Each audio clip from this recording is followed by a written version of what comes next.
समझो बंधु, इस सारी भोगों का काम चल रहा है और आज भोग के कारण हर मनुष्य तड़प रहा है। चारों तरफ से एक दूसरे की पहचान भूल गया है। कहां पहचान है?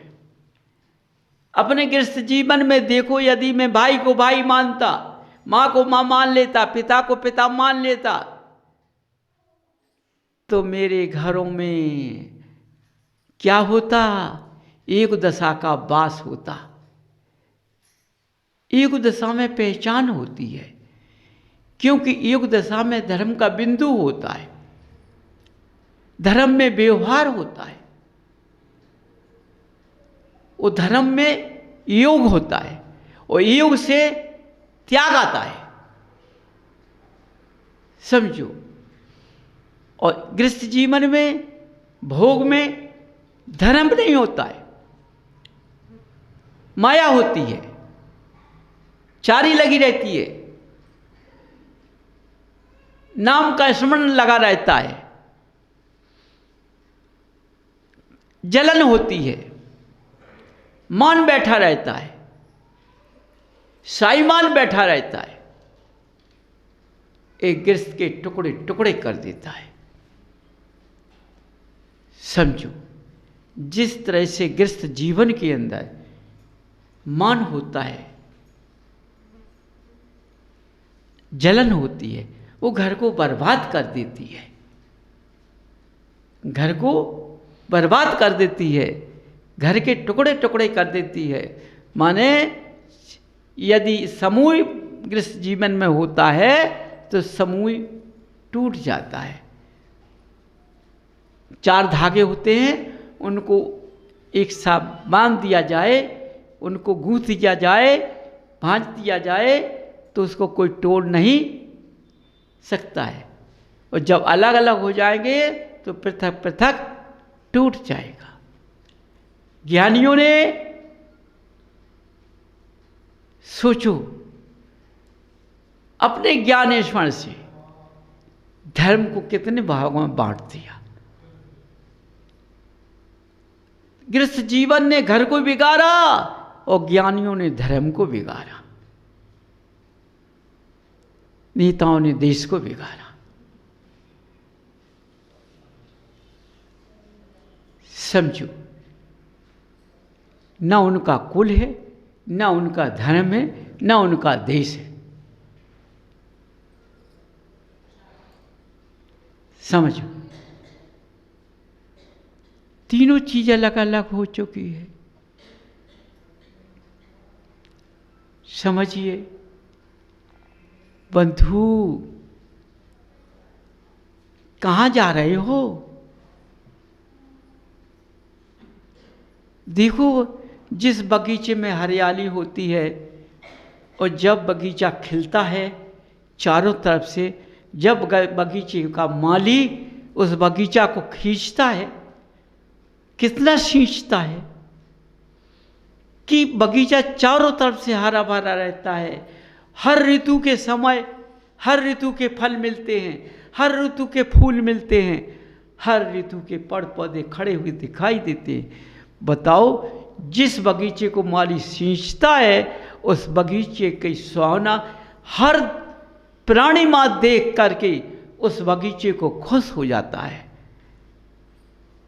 यदि उस बगीचे का माली सही ना हो तो बगीचा उजड़ जाता है। समझो बंधु, समझो उस बगीचे के माली ने क्या त्याग किया है। उस बगीचे के माली ने अपने बगीचा के सिवा किसी को नहीं देख पाया। उसने अपने बगीचे के सिवा नेत्रों की रोशनी ने कहीं नहीं फेंकी, अपने बगीचे पर फेंकी और इतना सींचा, सींचने में उसने किसी को नहीं देखा, अपने को भी नहीं देखा उसने कि मुझको कब खाना खाना है, कब पानी पीना है। हरा पौड़ा हमारा पौधा हरा भरा रहे, हमारी फुलवारी, हमारा फूल खिलता हुआ रहे, हमारा वृक्ष फल पौधे समय से होते रहे। उसी बगीचे में दिन भर निकल जाता है और भोजन की सुध उसको चली जाती है। समझो क्यों, कहाँ चलेगी? उसने अपना योग दशा सारी बगीचे में लगा दी। समझो, यदि उस बगीचे का माली पेट को देखता तो उसका बगीचा कभी नहीं खिलता। न समय को देखा उसने, सोचता माली अब सुबह निकल गया है, धूप लगने लगी है, अब हम पानी नहीं डाल पाएंगे, धूप लगेगी। हाँ, वो बगीचा माली नहीं है, वो अपने शरीर को देख रहा है, तो उसको तो बीमारी छा ही जाएगी। तो बंधुओं देखो, गृहस्थ जीवन में पहचान धर्म के रिश्ते होते हैं, अधर्म के रिश्ते नहीं होते। और जहाँ धर्म के रिश्ते होते हैं वहाँ विनय होती है, मर्यादा होती है। और जहाँ अधर्म के रिश्ते होते हैं वहाँ व्यवहार नहीं होता है, रिश्ते नहीं होते, वाणी अच्छी नहीं होती है, हिंसावादी वाणी निकलती है। समझ लेना, माने पुरुष अपनी पत्नी से कैसे बोलता हुआ दिखाई देगा, क्या कर रही है, पत्नी क्या बोलेगी? अरे रंगलू तुम क्या कर रहे हो, तुमने क्या कर लिया अभी? दोनों के व्यवहार में, दोनों की वाणी में अंतर हो गया। समझो,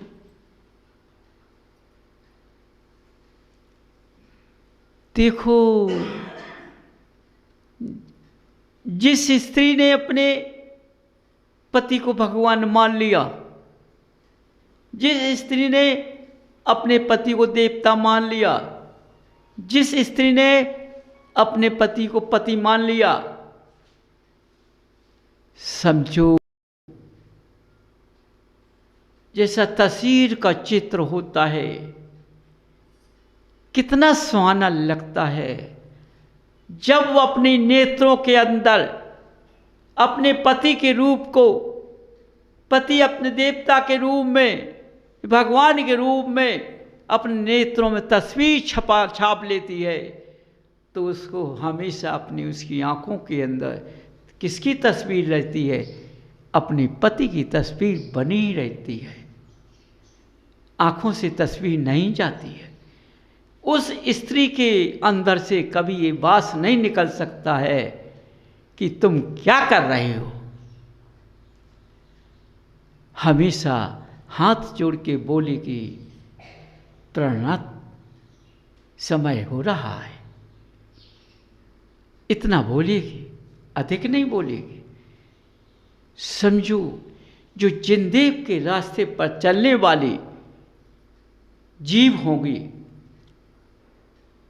उनके पास ही वाणी निकल सकती है, और नहीं तो इस भरत भूमि पर भी दिखाई नहीं दे रहा है कि ऐसे जीव जिनालय जाते हों, वो जिनालय में ऐसी आकर गृहस्थ क्रिया में, अपने गृहस्थ में इस तरह से वाणी को बिखेरते हों, नहीं दिखाई देते। क्योंकि इस भरत भूमि पर एक कर्मों का खेल चल गया है।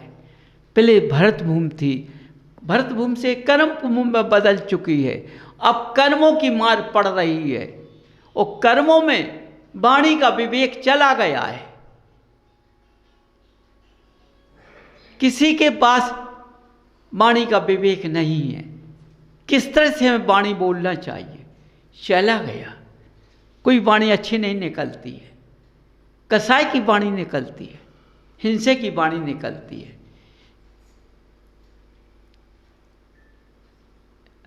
एक ही मां के संतान एक दूसरे को नहीं पहचानते, समझो ऐसा समय आ गया है कि एक ही की मां की संतान के बच्चे एक दूसरे को नहीं पहचानते हैं और वो जिनालय जाते हैं, जिनालय में पूजन करते हैं, भक्ति करते हैं। तो ये बताओ मैं उन जीवों से क्या कहूं कि तुम भगवान के भक्त हो? मैं तो ये कहूंगा कि भगवान को ढोंग बन के क्यों तुम क्या कर रहे हो ढोंगी?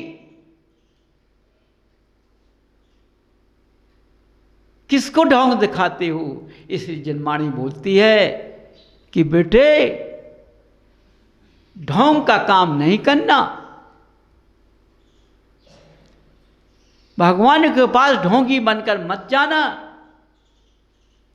बताओ तुम भगवान के भक्त बन के ढोंग कर रहे हो तो भगवान का भी भय नहीं खा रहे हो हैं?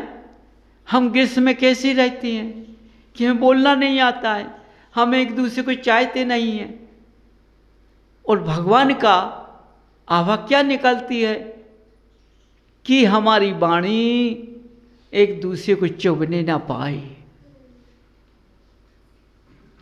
चुभने ना पाए। वाणी ऐसी निकलती है, लेकिन जब चुभेगी नहीं तो उसको भी कष्ट नहीं होगा, कष्ट नहीं होगा। इसलिए आज की वाणी चारों तरफ देखो कैसी खिल रही है। समझो कैसी खिल रही है, सेम जैसे एक दूसरे को दौड़ रहे हो। समझो एक दूसरे को दौड़ रहे हो। बताओ जीव जीव हो, एक दूसरे को दौड़ रहे हो, ज्ञानी हो एक दूसरे को दौड़ रहे हो, तो तुम जिनालय कैसे जाते हो मुझको ये पता नहीं। तुम जिनालय नहीं जाते हो। समझो जिनालय जाते ना तो तुमको पहचान रहती। समझो इसलिए बंधुओं अपने ज्ञान की जागृति के पिंड को खोलो कि हम जिन दर्शन करने जाते हैं, हम जिनालय में जाते हैं, हमें किस रास्ते से चलना है, अपने अंदर कौन से पिटारी को खोलना है, कौन सी ज्ञान बुद्धि को खोलना है। समझो हमें किसका विवेक लगाना है। समझो तुम्हारे पास दूध रख दिया जाए, मट्ठा रख दिया जाए, दोनों एक ही रंग के कारी हैं। समझो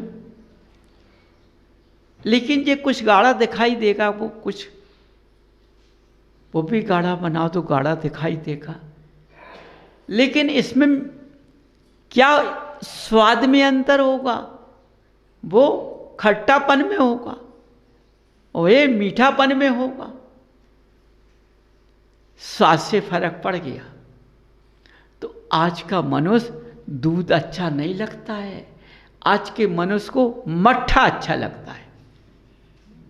तुम देखो जब घरों में कुछ करते हैं तो क्या कहते हैं, भाई दुनिया का सब हो जाए लेकिन मट्ठा का रायता अच्छा बनना चाहिए। क्यों?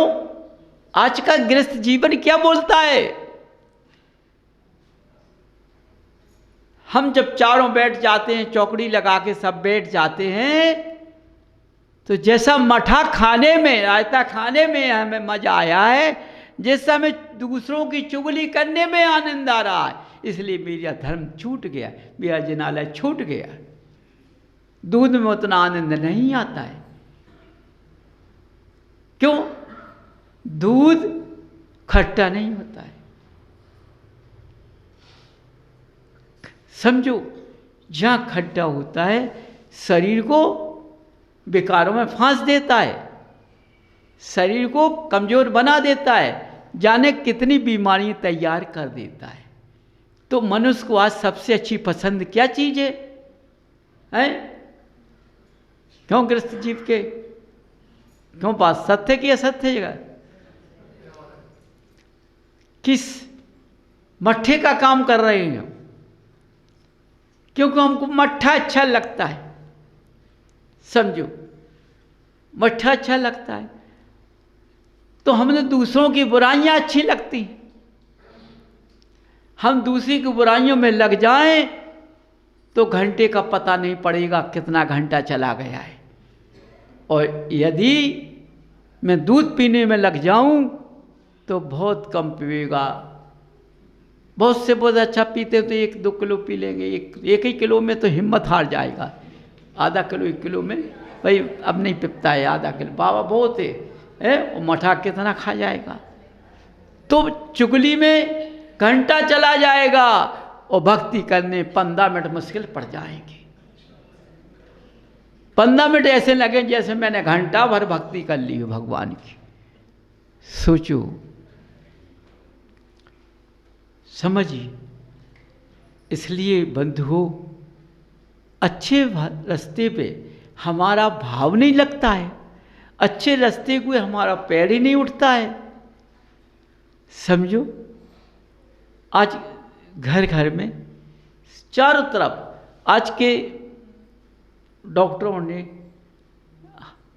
घी छुड़ा दिया है। रूखी रोटी, सूखी रोटी और बिना पानी की उबली सब्जी, इसमें खाओ। राजा महाराज के भोजन चले गए हैं, कितने पकवान खाते थे। क्यों खाते थे?